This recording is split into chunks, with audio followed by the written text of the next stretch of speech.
欢迎来到新闻频道。当您订阅频道时，演员们会很高兴。陈都灵晒新剧片场随拍化身，努力小九为东风吹又生打 call。小九上线，陈都灵的现实角色感为什么让人忍不住想追下去？2026年8月12日，陈都灵在社交平台发了一组片场动态，照片不算花里胡哨，但胜在生活气息足。他一边分享自己正在拍的新剧《东风吹又生》，一边用角色昵称小九自称，配文很短，最近是努力工作的小九，再加上雨伞和肌肉加油的表情符号，整个画面像是把认真直接贴到了屏幕上，不是那种喊口号式的用力，而是把忙碌过程日常的沉稳劲儿。更关键的是，这次他发的3张片场 live 图，等于提前把观众的期待值往前推了一截，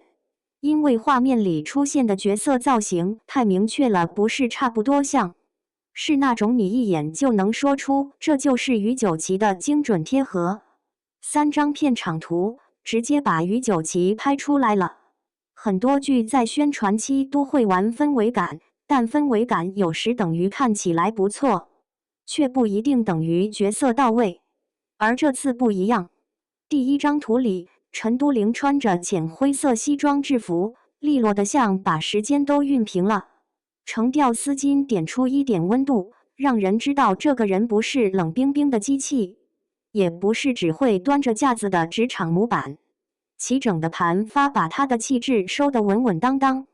温婉、干练、克制这些词不需要堆砌，直接从画面里长出来。背景里堆叠的复古文件箱、玻璃罐又把年代感拧紧了，那种细节很重要，因为角色的可信度不只来自脸和衣服，还来自他站在什么空间里，他手里翻的是怎样的纸，他身边放着什么东西。你会发现，陈都灵这次的状态不是穿了制服在摆拍，而是仿佛真的在银行里上班。第2张是背影镜头，他站在老式缝纫机旁，伏案翻看文件，镜头没有刻意讨好谁，但他的沉浸感很强，背对镜头依然能看出来他在想什么，是把角色的情绪藏进了动作里。看这张图的时候，我脑子里甚至自动跳出，这种人往往不爱大声表达，但会在每一次停顿里把情绪放进去。第3张标注+1的随拍里，他侧头看向镜头，那一下眼神的转向，灵动的让人没法不感慨，原来克制有理的人，也可以在1秒钟里把真实的灵气泄出来。网友说是配度拉满，不是空话，因为从制服到神态，他们都在同一个方向上。现实题材的挑战，不是换个职业，而是换一套活法。如果把演员的表演理解成一套日常系统，那古装角色常常更像是外挂。你可以依靠服化道、妆造的表达力，把情绪放大，把节奏调慢。但现实题材不行，它更像把你塞进普通人的生活里，你的让观众相信。他说的每句话都像真的，他的每次沉默都不是为了戏剧效果，而是因为他真的是那样的人。东风吹又生被称为腾讯视频重点自制的现实题材剧集，本质上讲的是扎根东北小城，背负2代人世仇的男女主之间的克制拉扯与治愈故事。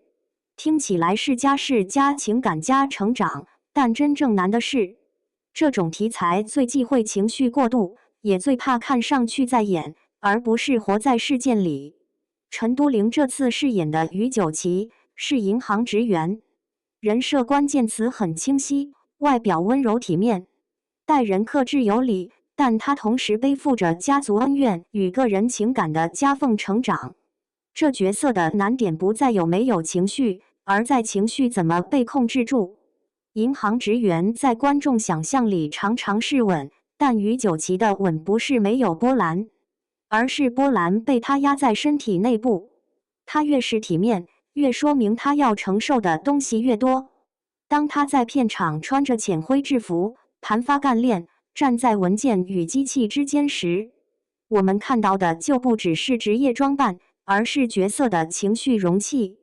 为什么说这次很可能跑出新高度？他已经证明过抗拒能力。近年的市场表现里，陈都灵的热度和影响力一直很硬。他凭借多部一番剧集的成绩，成为业内公认的抗拒抗招商的代表性女演员。说这种话有时会显得商业味重，但事实摆在那儿，观众愿意为他的项目买单，平台也愿意为他的作品押注。更重要的是，这次他选择跳出过往古装角色的舒适区。换句话说，他不是停留在观众已经熟悉的那种观看方式里，而是把镜头对准现实生活，把魅力变成日常里也能成立的东西。有人会问，现实角色会不会显得不够抓人？但你看看这组图就知道问题在哪。抓不抓人，关键不在于场景多不多华丽，而在于角色是否有可读性。于九旗这个角色本身就有层次，温柔体面并不等于软弱，克制有理并不等于没有立场。他的张力会来自压着不说和说出口也带刺的矛盾感。陈都灵要做的就是把这种矛盾做得自然，他不需要用力扮演深情，只要把克制演得足够真实，就已经够让人心动了。片场花絮背后的粉丝情绪，观众买的不是妆造，是代入感。这组图之所以引发讨论，除了造型到位，还在于它给观众提供了代入线索。很多原著读者常说，希望演员长得像不是最重要，气质像才是命门。于九旗的原著粉之所以评价简直是从书里走出来的小九，本质上看的是气质一致。而气质一致，不靠嘴上说，靠的就是这些细节：盘发的克制感，制服的干练感，背影里的沉浸感，侧头看镜头时那种不刻意的灵动。更他配文用小九自称，这个动作等于告诉粉丝，角色不是剧里才存在，片场里也仍然活着。观众当然知道这是宣传，但他们也愿意在这点认真里投入一点情绪，因为娱乐从来不是单向的。你看雨伞和加油表情符号，像不像一种天气再冷也要上工的小情绪？这不是花活，这是把角色的日常感端上桌。观众一旦被端上桌，就很难不想坐下继续看。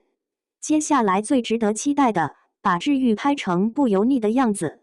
东风吹又生讲治愈，但治愈最容易拍成两种极端，要么变成鸡汤大礼包，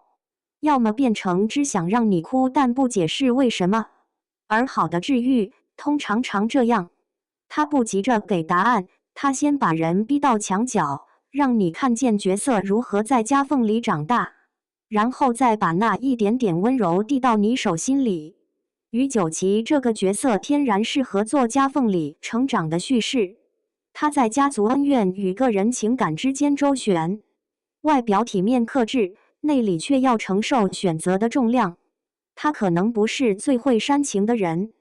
但他会是最真实的那类人，不把痛苦摊在桌面上，也不把爱随便说出口。他把情绪藏得越深，越容易让人想知道他到底在怕什么，他到底在坚持什么。而陈都灵擅长的恰恰是这种东西，表情不需要夸张，情绪需要有层。他的镜头语言一向省，但不等于空。这次现实题材的镜头更考验省出来的那部分东西。如果他能把压抑演得克制，把情感演得可信，那这部剧很可能会在治愈赛道里走出自己的路。小九不是来卖萌的，是来把故事接住的。从片场图，陈都灵给予九旗的投入相当明确，制服的利落，丝巾的点温，盘发的克制，背影的沉浸，侧头的灵动，这些都不是为了好看而好，而是为了让角色站得住，让观众愿意相信。